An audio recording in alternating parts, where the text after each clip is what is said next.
বেলায়েতের নজরে বেলায়েতের দাস্তে মোবারকে এই মাদ্রাসা প্রতিষ্ঠিত হয়েছে।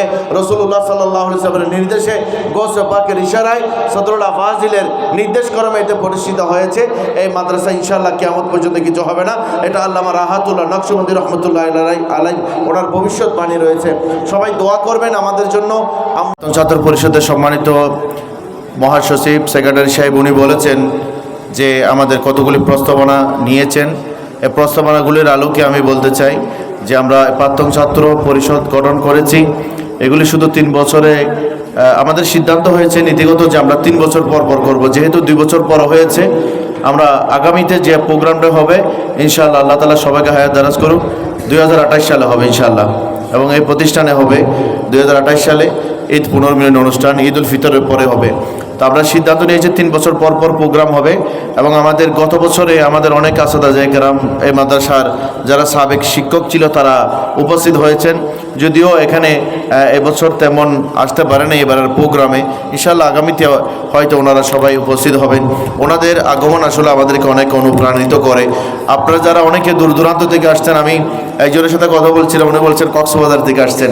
তো অনেক দূর থেকে আসছেন, আসলে এত সময় এখানে দিয়েছেন। যাক, আল্লাহ তাআলা আপনাদের এই সময়টুকুকে কবুল করুক এবং এটা নাজাতের ওসিলা বানিয়ে দিক। আপনারা সবাই বক্তব্য শুনেছেন, সব কিছু শুনেছেন। আমাদের প্রাক্তন ছাত্র পরিষদ গঠন করার পিছনে একটি কারণ হচ্ছে আমরা এই প্রতিষ্ঠানের যে এই ক্যাম্পাসের সাথে আমাদের আত্মার একটা বন্ধন, একটা সম্পর্ক, এটা যাতে গ্যাপ না হয়। অনেকেই অনেক প্রতিষ্ঠানের মধ্যে চলে আসে, যেমনি আমিও এরকম প্রতিষ্ঠান থেকে চলে আসছি। আইইসি থেকে যে আন্তর্জাতিক ইসলাম বিশ্ববিদ্যালয়কে চলে আসছি, যে চলে আসার পর থেকে 2005-এর পর থেকে আজ পর্যন্ত যায়নি। তাহলে এরকম একটা বিশাল একটা গ্যাপ হয়ে যাচ্ছে। তো আমি চাচ্ছি যে এই গ্যাপটা যাতে না হয়, আমরা যাতে 3 বছর পর পর 4 বছর পর পর অন্তত প্রোগ্রামটা যদি কন্টিনিউ হয়, তাহলে আমাদের যে কোনো একদিন আমাদের সময় সুযোগ মতো আমরা সবাই একই বন্ধনে একই মিলন মেলে আমরা সবাই মিলিত হতে পারবো। সেই কারণে আমাদের এই প্রাক্তন ছাত্র পরিষদ গঠন করা। এবং 1992 সালে প্রথম হয়েছে, 1992-93 সালে কাজ হয়েছে। এরপর অনেক সময় এটার কাজ হয়নি। আবার 2023 সাল থেকে শুরু করে 2025 সালে লাগাতার কাজ হয়ে আসছে। আপনারা যদি সবাই সহযোগিতা করেন, আপনারা যদি সবাই সঙ্গে থাকেন, ইনশাআল্লাহ আমরা এই প্রাক্তন ছাত্র পরিষদের মাধ্যমে আমাদের ছাত্র ভাইদেরকে নিয়ে আমরা সবাই এগিয়ে যেতে পারবো।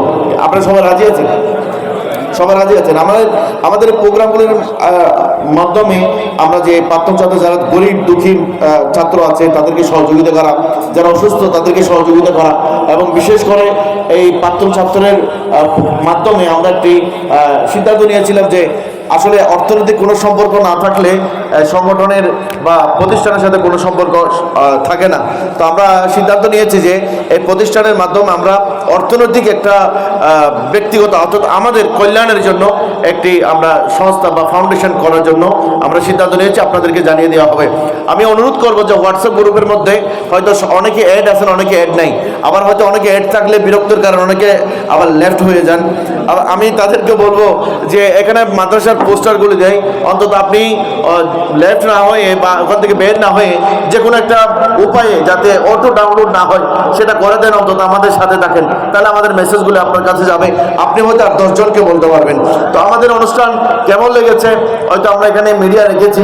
আপনাদের যদি সুযোগ হয়, আপনার সবাই তো বক্তব্য দেওয়ার সুযোগ হয়নি, অন্তত মিডিয়াতে কিছু বলে যান, অথবা সুযোগ যদি হয় কিছু লিখে যান, বা সুযোগ যদি হয় আপনারা হোয়াটসঅ্যাপে একটু পরামর্শ দেন আমাদের মাদ্রাসাকে কীভাবে এগিয়ে নিয়ে যায়। এই মাদ্রাসার যদি উন্নয়ন হয় এটা আমার আপনার সবার নাম, এই মাদ্রাসার যদি অবনতি হয় এটা আমাদের সবার নাম। তবে অবনতি হবে না, যেহেতু বেলায়েতের নজরে বেলায়েতের দাস্তে মোবারকে এই মাদ্রাসা প্রতিষ্ঠিত হয়েছে।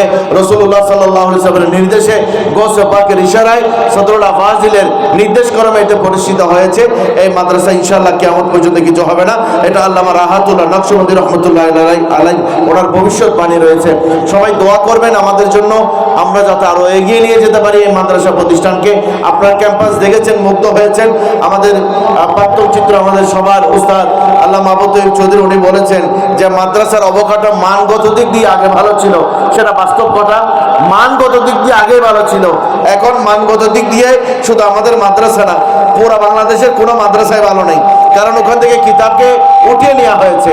তো সুতরাং এই মাদ্রাসা আমরা যাতে ভবিষ্যতে আলেম তোলার জন্য আমরা চেষ্টা করতে পারি, আমরা পরিকল্পনা গ্রহণ করতে পারি। যদি সুযোগ হয় আপনারা পরামর্শ দিবেন আমাদের জন্য, আমাদের কল্যাণের জন্য, মাদ্রাসার কল্যাণের জন্য। আমি আপনাদেরকে একটি কথা দেড় ঘন্টা আমি বলতে চাই, এই কথাটা সবাই মনোযোগ সহকারে শুনবেন। এই মাদ্রাসা আমার, এই মাদ্রাসা আপনার, আমাদের সবার। বলবেন না মাদ্রাসায় বড় জোর নাতির মাদ্রাসায় নিবে রবিদ জানমানো হয় না, এটা আমি বলছি না, এটা আমার মাদ্রাসা। এই মাদ্রাসা আমাদের সবার, ঠিক আছে কিনা? এটা আমাদের সবার। এই মাদ্রাসা আমরা সবাই ঐক্যবদ্ধভাবে এই মাদ্রাসাকে আমরা এগিয়ে নিয়ে যাব। এই মাদ্রাসার মধ্যে আমার যে অধিকার, আপনার সেই অধিকার, এই অধিকার আমি ইনশাআল্লাহ, আমি আপনাদেরকে কথা দিচ্ছি, এই অধিকার আমি ইনশাআল্লাহ বাস্তবায়ন করব। এখানে আমি একা আমি এখানে সব হত্যা করতে, এটা নয়। আমি সবাইকে বলি, এই মাদ্রাসার প্রত্যেকটা ছাত্র এই মাদ্রাসার সভাপতি, এই মাদ্রাসার প্রত্যেকটা ছাত্র গভর্নিং বডির সদস্য। আমি মনে করি আমাকে এখানে যে আমি নিজস্ব, আমি সভাপতি, আমার সব কিছু না, আমাদের সবার সম্মিলিতভাবে এই প্রতিষ্ঠান এগিয়ে যাবে। সবাই বলুন ইনশাআল্লাহ, বলুন ইনশাআল্লাহ। আবার আমরা ইনশাআল্লাহ